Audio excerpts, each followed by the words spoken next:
नमस्कार दोस्तों, उम्मीद है आप लोग अच्छे से होंगे। अगर आप इस चैनल पर नए हैं तो कृपया इस चैनल को सब्सक्राइब कर दें, बेल आइकॉन नोटिफिकेशन पर क्लिक कर दें, वीडियो को लाइक एंड शेयर जरूर कर दें ताकि समय समय पर आपके समक्ष और भी बेहतरीन वीडियोस बनाने का हमें मौका मिलता रहे।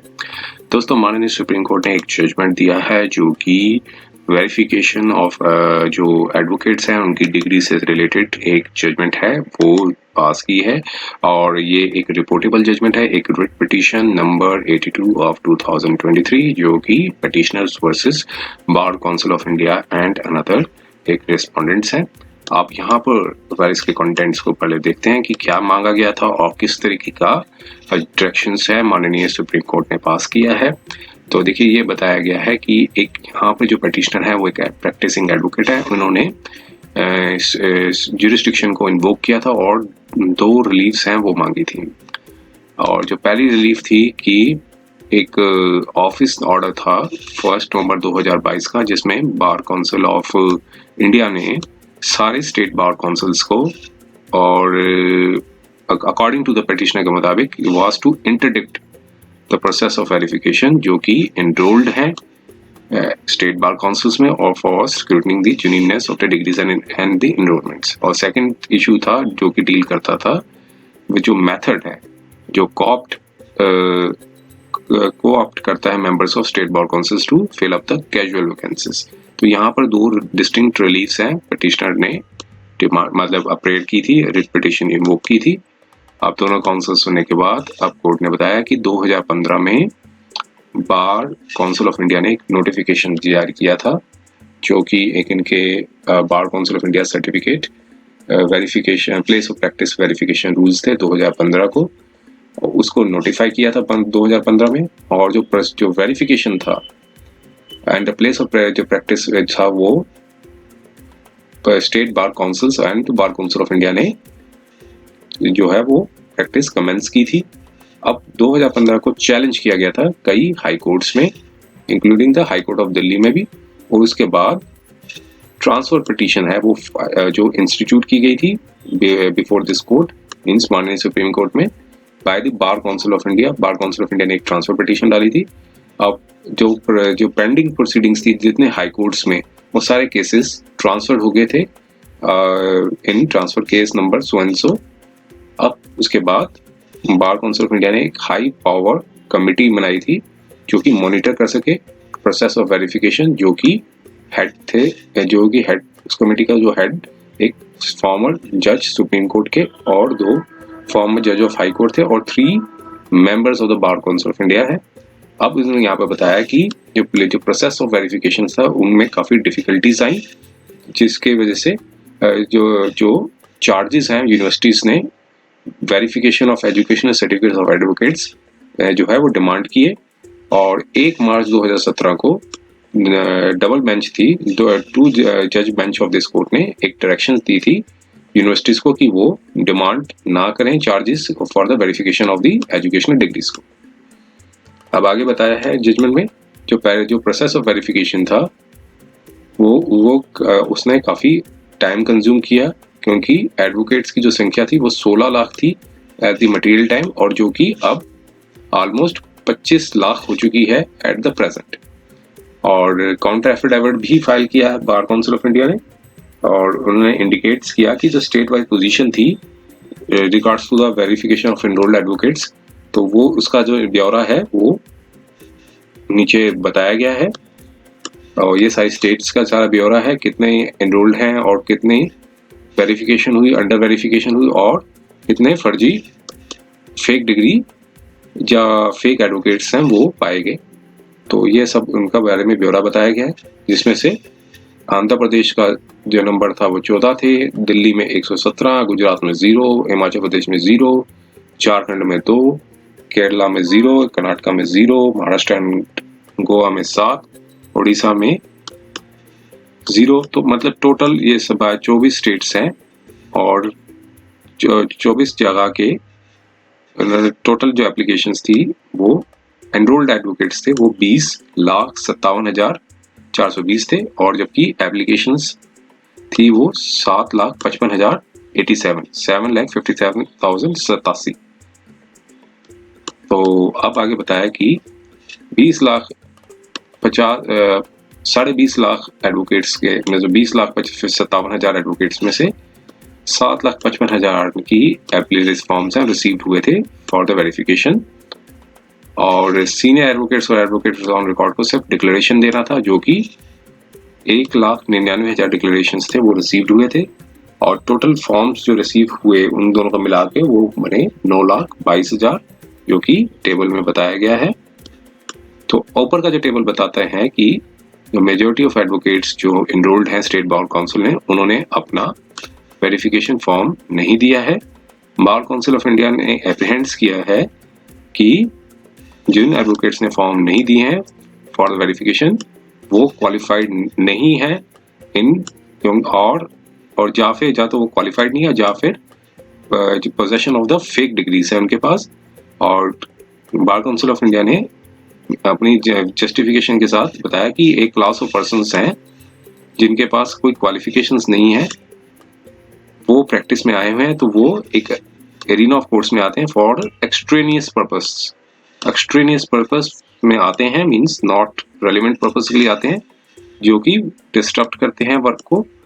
और बार काउंसिल ऑफ इंडिया ने कहा कि ये जस्टिफाइड है सच पर्सन्स को आइडेंटिफाई किया जाए और इनको वीड आउट मींस आउट मतलब निकाला जाए, जो कि एनरोल्ड है बार काउंसिल्स में।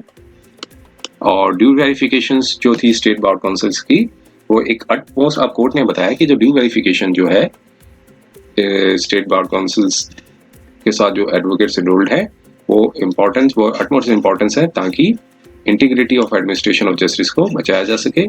जो पर्सन जो प्रोफेस टू बी लॉयर्स हैं उनके पास क्वालिफिकेशन डिग्रीज और degree certificates on the basis of which way degree qualifications होनी चाहिए, जिसके बेसिस पे वो अपनी एंट्री कर सकें। और जिनके पास डू नॉट हैव, जिनके पास एजुकेशन क्वालिफिकेशन नहीं है, तो वो अगर लॉफुली एंट्री करते हैं बार पे, तो वो एक खतरा है administration of the justice to the citizens.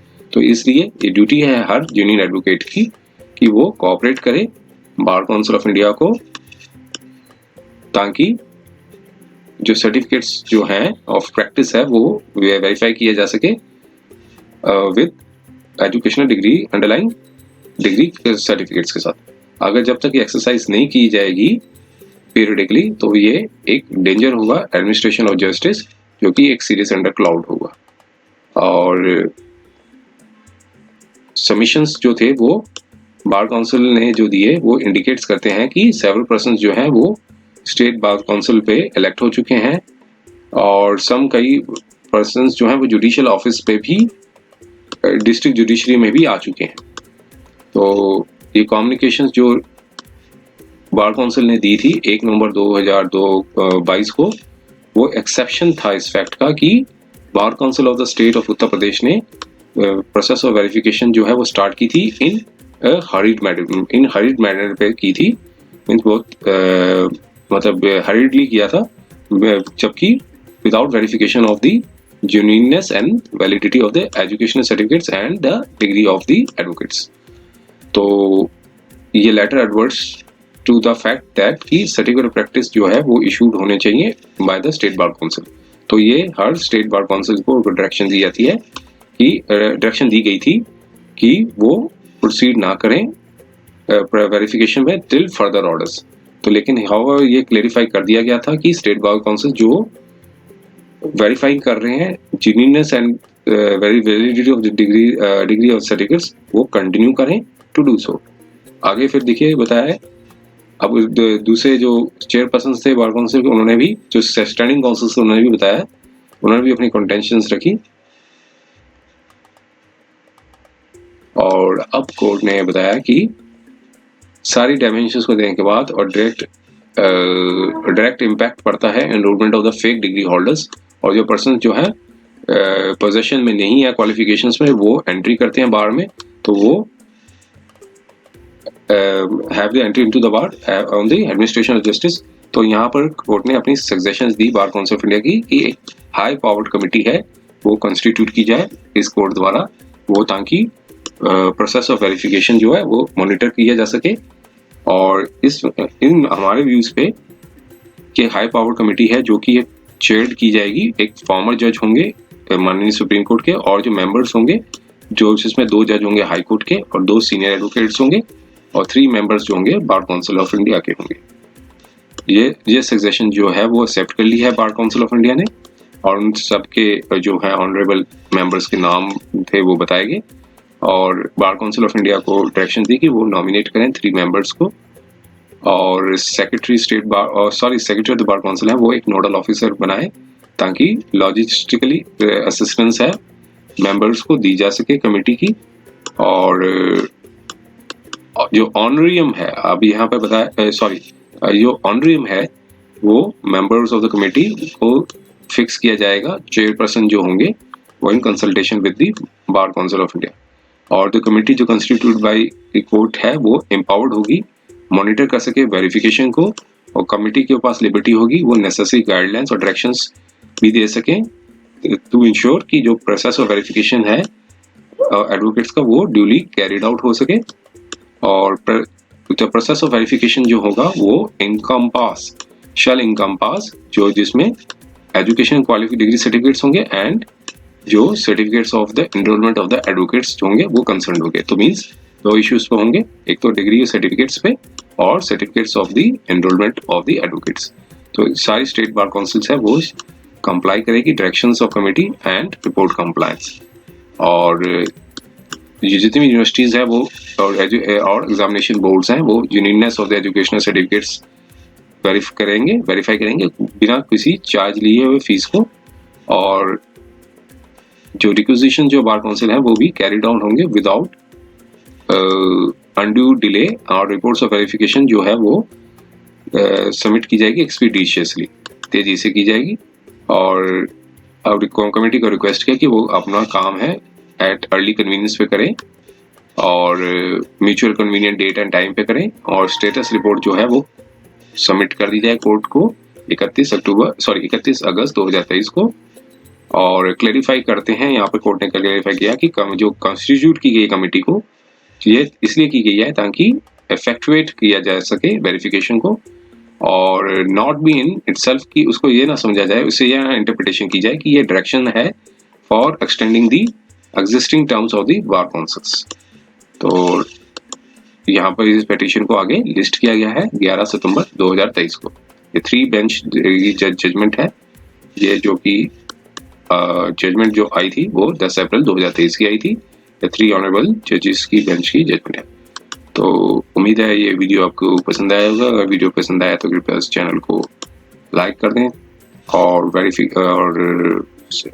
Bell icon notification पर क्लिक कर दें, और वीडियो को लाइक एंड शेयर जरूर कर दें ताकि समय समय पर आपके समक्ष और भी बेहतरीन वीडियोस बनाने का हमें मौका मिलता रहे। समय देने के लिए बहुत बहुत धन्यवाद।